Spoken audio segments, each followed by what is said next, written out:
Hi, I'm Bruce Buzbee, president of RootsMagic. Now, one of the fastest growing trends in genealogy right now is the use of DNA matching to help verify or validate connections within your family tree. So we're going to talk a little bit about the new DNA matching functionality that we've added in RootsMagic 10. So let's go ahead and just jump right in. I'm going to open up a person's edit screen right here. And on the little side menu here, I'm going to expand this out. We now have a new page called DNA. And so when I click on the DNA tab, by default, you're not going to see anything here. That we've entered some for this, but this is going to give you a place where you can enter DNA matches, whether it's with Ancestry or MyHeritage or one of the other providers. Now I'm going to go back to this info page, and you'll notice that in this particular file there were some associations that were using the association type DNA match. Now associations are a feature that we added in RootsMagic 9. And so if you are using RootsMagic 9 and used associations with the DNA match type, when you bring that over into RootsMagic 10 will automatically convert those to these RootsMagic matches in this file right here for you. So it'll take care of that. It will leave them as associations, so they'll still be there as associations. If you want to keep them there, you can go delete them after the fact if you want, because that information will come in to the DNA page for the person. Now when it does, it's going to bring in the information about the person and the two people that are matched together, but it won't show the information, for example, on shared centimorgans, because that's not something that was in the association record. So just kind of a heads up for something to look if you happen to use those and you're surprised at why you actually might already have some DNA matches entered. That would be the reason why. So when you go into a person's DNA page, it's very simple to add a DNA test. You're going to just click on the little add button. RootsMagic's going to display the add DNA match form. It's going to ask you for the provider. You can select that. You can select between 23andMe, Ancestry, Family Tree DNA, Living DNA, MyHeritage. Unknown if you don't happen to know who the test was with, or other if it was a different provider. And it's also going to have, as person one, it's going to have the person whose edit screen you're on automatically pre-filled with that person. So basically what you're going to do is you're going to select the second person. In other words, who is this person matched with? Who do they have a DNA match with? And how many shared centimorgans or shared percentage. You enter either one. The RootsMagic will handle both of those. The largest segment, the shared segments, the test date if you want to keep track of that, and then a DNA note, which you may or may not ever use, but that gives you a place to enter as much detail as you want about this specific DNA match. Okay, in other words, LZ Harris with whoever it is that you're going to match it with. Now you'll notice that there's also a couple of fields, one for each person, label 1 and label 2. That's where you can actually enter the name on the site, the name on Ancestry or the name on MyHeritage, which may or may not match the actual person's name in your database. So what you would do is you can just go ahead and enter that in there. For person 2, you can click on that and select an existing person, or you can add a new person. Okay, now the people that you add these DNA matches for do not have to be linked to anybody in your database. You may have somebody that's a DNA match and you may not know where they fit, so you can just go ahead and add them as an unlinked person and add the DNA match to basically connect this person with that other person, even though you don't know where in your physical tree they actually fit yet. That's one of the purposes for doing the DNA, is to try to help you find where those people are going to fit. Now, as you add the people, RootsMagic is going to create a list right here of all the DNA matches that you enter, and as you select one, you can come over here and you can edit that information at any time. You can also delete one if you decide that you don't need one or that you've entered one wrong. You can do that as well. Now, in addition to the information that you've selected, the provider and the people and the shared information, RootsMagic will also display in this list 2 additional columns. It's going to have the relationship based on the tree. Okay, this is going to be the relationship of how LZ Harris, in this case, is related to each one of these people in the tree. In other words, how you actually have them linked together in your tree. Okay, so you got father, brother, niece, cousins once removed, and so on. The second column is going to be the predicted DNA relationship. Okay, and in perfect case, that's going to match. Father in your tree, you got him as the father, and DNA says 100% chance, yes, this is the father. Okay, and as you click the little information, it's going to show you the breakdown of the relationship probabilities. So, for example, niece, this person is entered as the niece of LZ Harris in RootsMagic, and DNA says a 91% chance it's a niece. If you click the little information, there's also a 5% chance it's a half sister, a 4% chance it's a granddaughter, and less than 1% chance that it's a sister. Okay, now in some cases, the program may not be able to tell based on the DNA specifically individual percentage. And so in those cases, like this one right here, for example, when I click on that, it's going to tell me, in this case, there's a 60% chance that this person is a second cousin or a grandparent's cousin or a cousin's grandchild or any number of these other things. There's a 29% chance that it's one of these relationships. There's a 9% chance that it's one of these relationships and a 2% chance that it's one of these relationships. Now, that will usually happen if the program cannot tell the age difference between the two people, because these DNA percentages, these probabilities, are based not just on the number of shared centimorgans, but also on the difference in age between the two people that the match is for. Now, when you highlight a person, that's also going to show right here. It's going to show below the tree relationship and the DNA relationship. So you don't necessarily have to scroll back and forth off the screen. You can widen your page if you want, but you can also see it right here as well. Now, you can sort on any of these columns. So if you want to group alphabetically by person, you click the person header, and now I've got it alphabetically listed by people.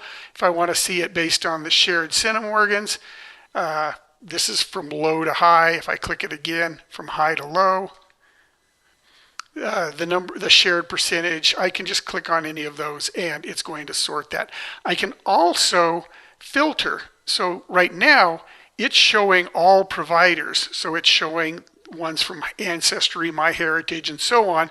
If I only want to see the MyHeritage ones, I can click on that and I can see just the MyHeritage DNA matches that I have entered. And so again, you can enter as many matches as you have. So if you've tested with various providers, you can enter all of those in here. Okay, you can also go in and delete one if you don't need one for some reason. You can just highlight it and you can just remove it from right here. Now, one really nice feature that we have in here is the ability to see shared matches. So right now I can see that LZ Harris and Philip Harris are matched, and in the tree they're father-child, and DNA says they're father-child. But if I want to see any relationships or any DNA matches that they share, I can click on the View the Shared Matches. And if I have other matches, in other words, if LZ and Philip both have DNA matches with another of the same person, those will show right up here as a shared DNA match. And it's going to show you ancestry. Now it's actually even possible to have one person with a match on MyHeritage and the other one with a match on Ancestry. And so we can even show you those. So we're allowing you to kind of see all these different matches you have from various providers kind of combined in here together. Now, as I scroll down this list, though, you're going to see some people that only show a match right here. Now, what this means is this first column are people that are matched with LZ Harris, with this basically the person whose edit screen we're on, and this second column is the person that we were highlighting when we asked for the shared matches. Now, what this lets you do, though, is this makes it easy for data entry.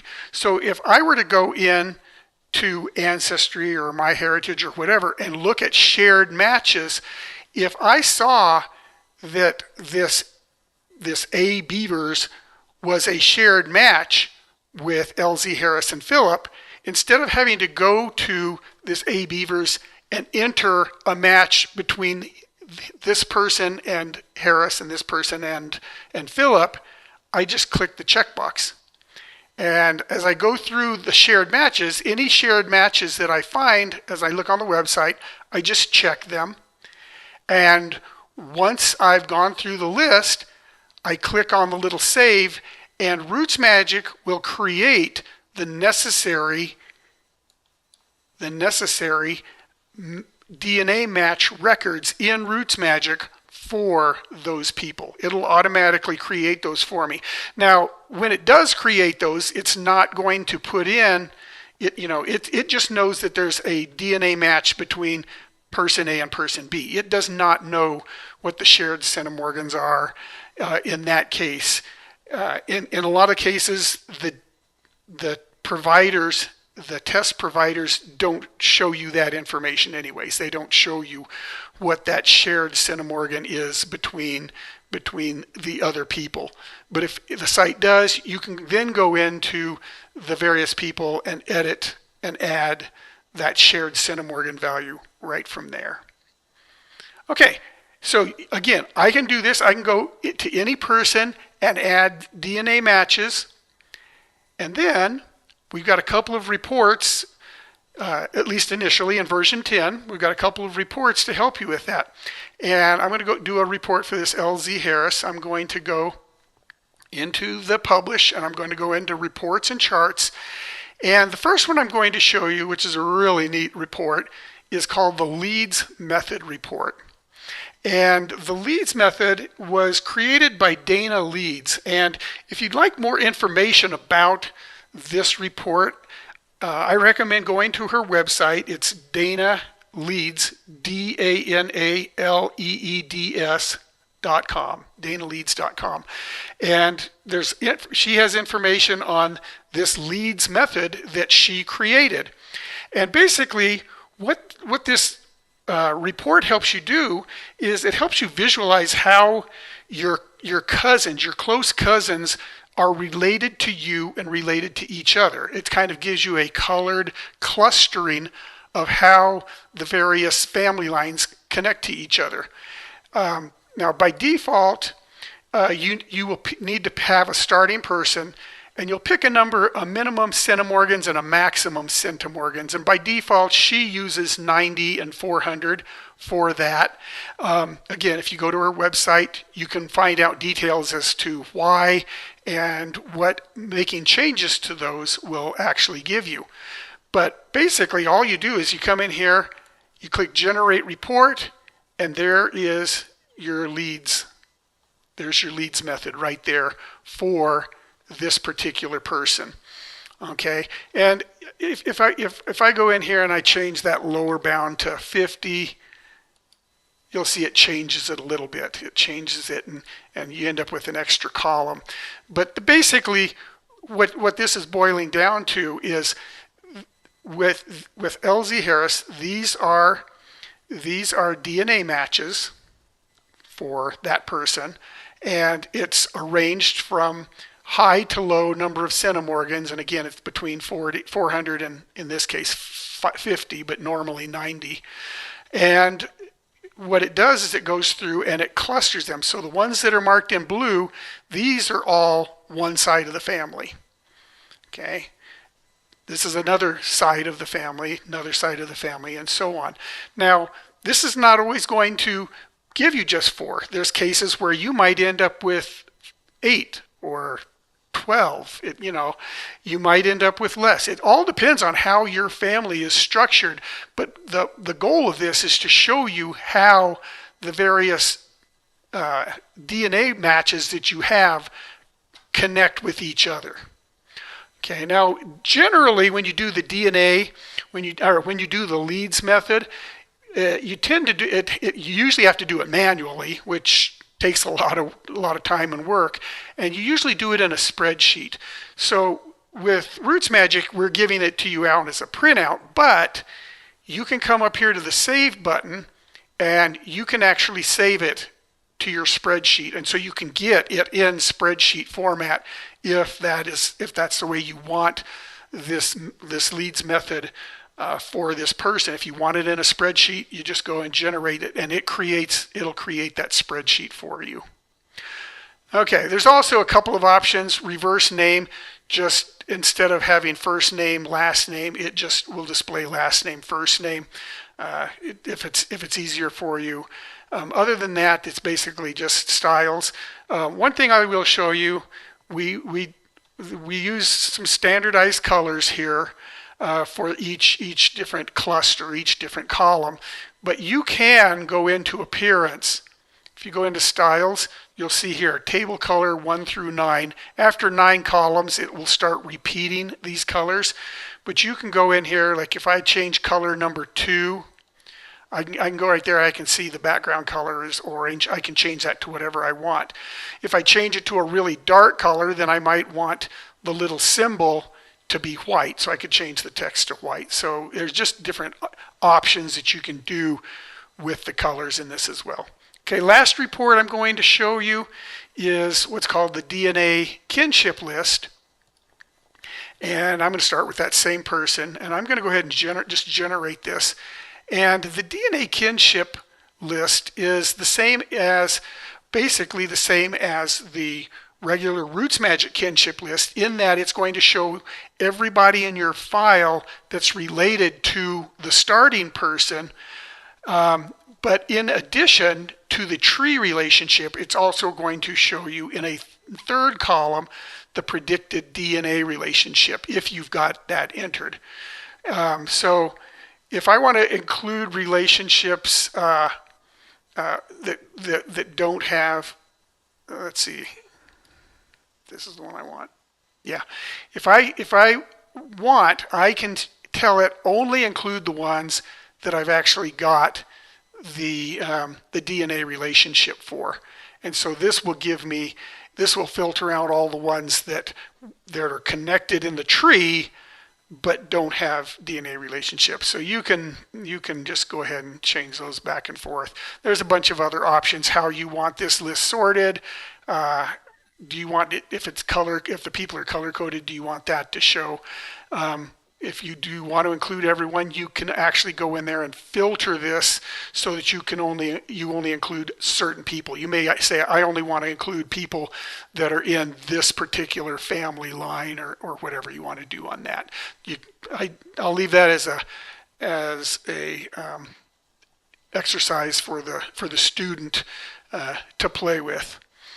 Anyway, so that is an overview of RootsMagic's new DNA matching capability, and the way you can actually track all of those DNA matches. And so I hope you do find this useful. And, if you've got ideas that you'd like to see us implement, make sure you let us know. And we'll talk to you again soon.